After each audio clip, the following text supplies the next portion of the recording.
entitled the Bloomingdale Historic District Targeted Historic Preservation Assistance Amendment Act of 2020. This legislation was originally introduced in September of 2018 by myself and Councilmember Mcduffie, Kenyon Mcduffie. The bill was reintroduced as Bill 23-670, which is before us now, on February 24th of this year, and a hearing was scheduled on March 24th. A hearing was scheduled for March 25th of this year. In case anybody missed it, we largely shut down the city and the government around March 17th. And so the hearing for March 25th was rescheduled to today.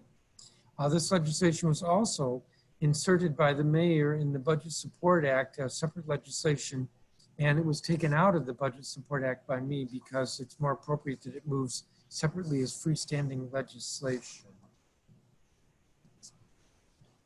The stated purpose of Bill 23-670 is to amend the Historic Landmark and Historic District Protection Act of 1978 to provide the grants available to assist homeowners, grants to assist with the rehabilitation of historic property under the Targeted Homeowner Grant Program may be used to rehabilitate a structure that contributes to the character of the Bloomingdale Historic District. The Bloomingdale Historic District is bounded by North Capitol Street on the east, Florida Avenue on the north, First Street on the First and Second Street on the west, and I might have misspoken when I said Florida on the north, that might be on the south, and Bryant and Canning Street on the north. Currently, Bloomingdale is excluded from a list of 15 historic districts where grants are available to assist low and moderate income households to rehabilitate historic properties. The Targeted Homeowner Grant Program was adopted by the Council in legislation, I believe in 2006, as an amendment to the Historic Landmark and Historic District Protection Act. And over the years, the list of districts where the grant program may be utilized has grown. And so this legislation would add Bloomingdale, which may be the latest designated historic district, to add Bloomingdale to the list of districts where the grant money can be available to homeowners. The record in this matter will not be open for 2 weeks. It will be open for less than a week. That is, it will close at 5 p.m. on July 15th, 2020. I believe that's because we may try to mark this legislation up later this month so that it doesn't wait any longer and we can have it effective with the new fiscal year. I want to recognize Councilmember Kenyon Mcduffie, who's the co-introducer of this legislation, in case you have any remarks. Mr. Mcduffie?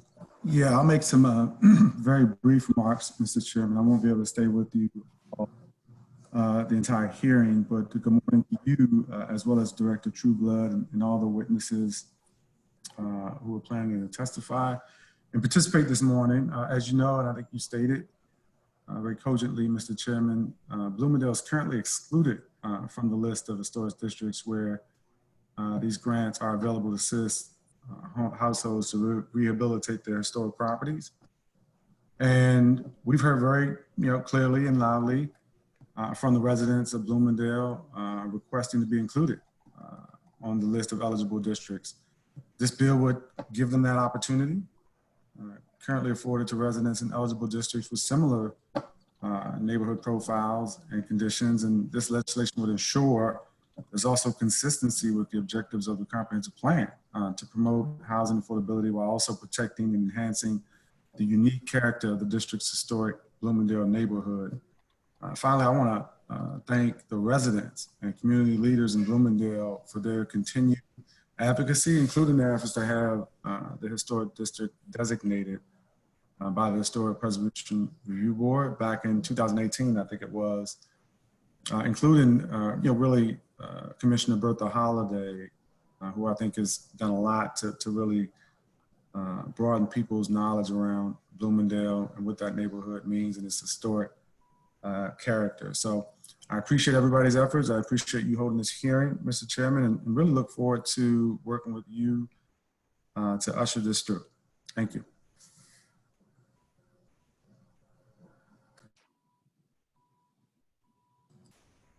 Thank you, Councilmember.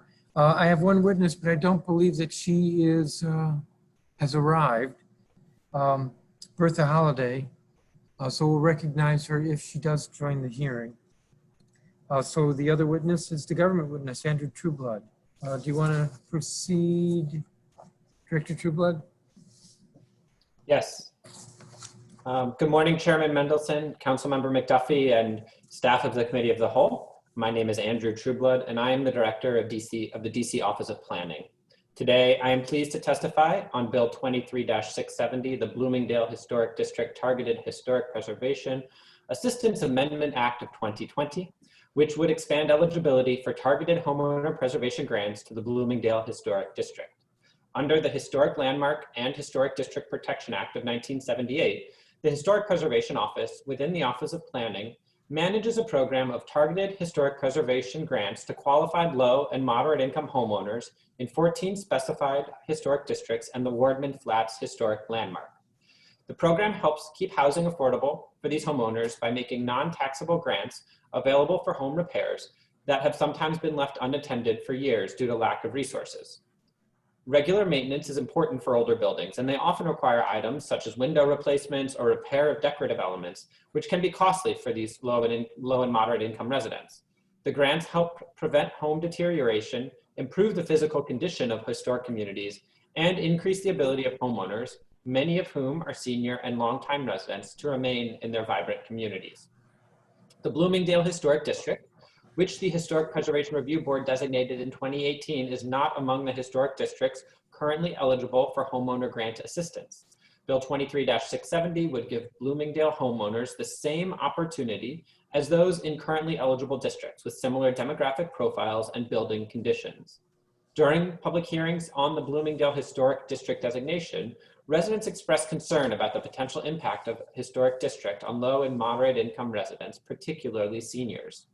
This legislation would help address that concern, consistent with the comprehensive plan objectives to promote housing affordability, direct financial support programs to targeted income groups and areas of the city, and protect and enhance the character of the district's historic neighborhoods. Finally, as the committee knows, the FY 2021 Budget Support Act, introduced at the request of the mayor in May, contained a subtitle that would similarly amend the preservation law to add the Bloomingdale Historic District to the list of districts eligible for targeted preservation grants. We understand that the committee has recommended striking that BSA subtitle in favor of this standalone bill. The Office of Planning supports adding Bloomingdale to the list of eligible historic districts either way.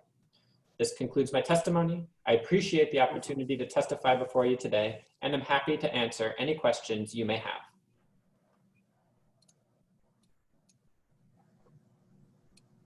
Thank you, Director Trueblood. So the Office of Planning is in support of the legislation. I want to ask some questions about the targeted homeowner grant program. Can you speak to what the funding level is this year and what it is for next year? Yes, so this year we received a budget of $250,000 on top of, $250,000 on top of a carryover from last year of $164,000 for a total available funding of $414,000. Next year, as the budget currently it stands, the one that council had the first vote on yesterday, would add another $250,000 to the budget for FY21, which we think will be important to do in order to provide the resources for this additional expansion to Bloomingdale. $140,000 carryover is, $164,000 carryover is a lot of money, but there's been a carryover every year. Am I correct? Yeah, we have had a carryover. It has gone up and down depending on a number of factors, including the number of applications that we receive.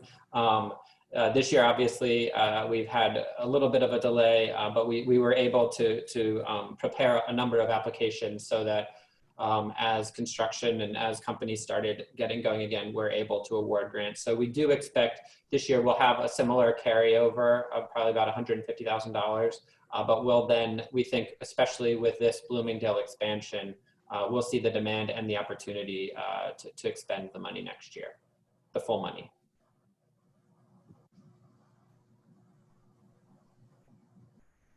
My notes here say that the goal is to give out about 10 grants each year.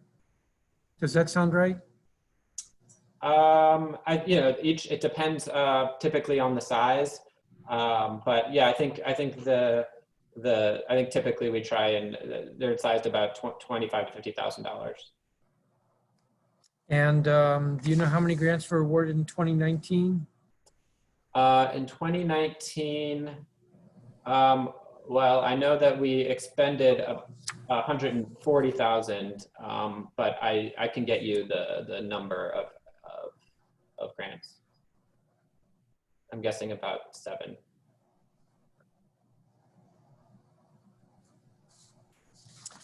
Would you get us the number of grants in why don't you get us the number of grants in 2018, 2019, and so far this year? And maybe so far this year and projected through the rest of this year. Yeah. Okay. My question is by fiscal year. Okay, I can tell you for this year, we have 7 current grants out for $150,000, and we're executing the remainder that will get us to about $200,000, $250,000, I'm sorry. But we'll get you the table that shows by fiscal year since FY19. How about FY 2018?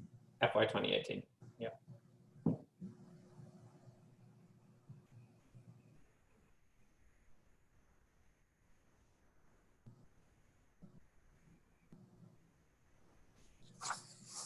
Do you think there are any barriers to applications? And when I say barriers, I don't mean something where the your office is being intentional, but you know, as we try to be more sensitive to how the government can not just simply sit back and wait for people to make applications, that we look to see whether, I don't think this would apply here, we make something only possible through the internet, and people don't have the internet, they don't apply.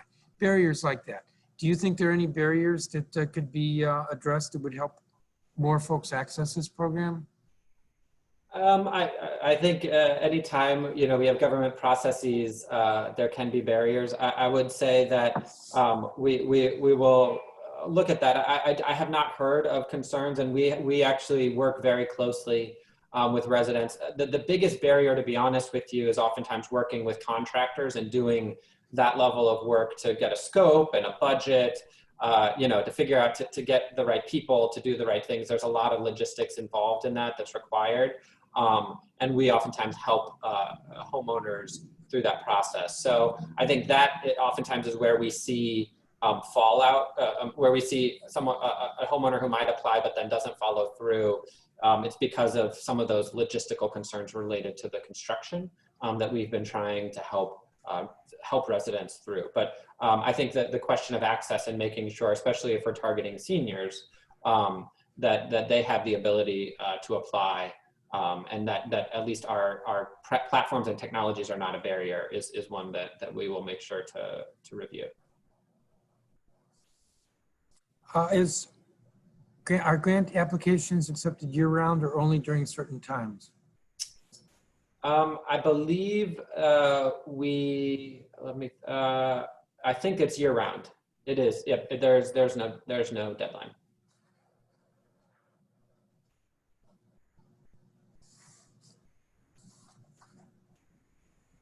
Obviously, the closer we get to the end of it, well, even though I guess it carries over, so we can continue to do the work across the fiscal year. What does OP and HPRB do to publicize the availability of this grant program to homeowners?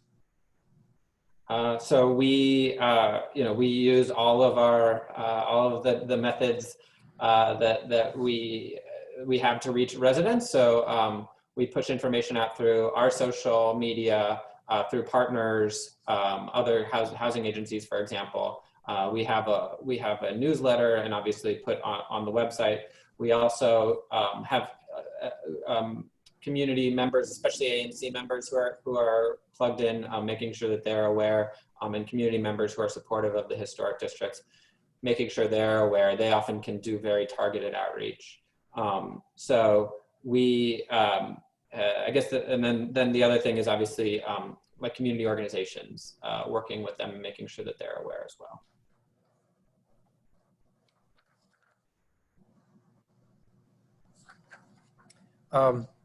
Do you know if there are any other historic district designations pending? I don't believe there are any new historic districts. There is an application to expand the Kingman Park Historic District. That one was a little controversial, I believe, when it was designated. I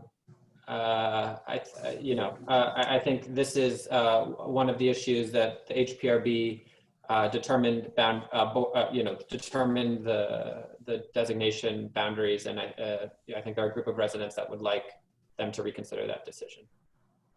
What do you mean, as in to reduce? No, expand. Expand. Yeah. I do not have any other questions regarding this. You'll get back to me though on the number of grants in 2018-19 this year, year to date, and projected. Yep. Yes. We'll get you that.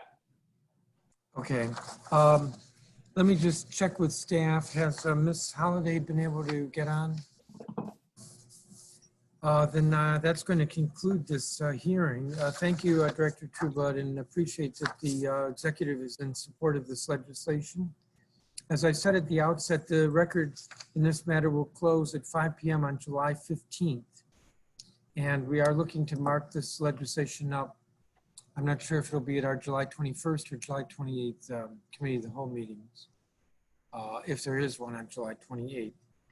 Having said all that, again, thank you.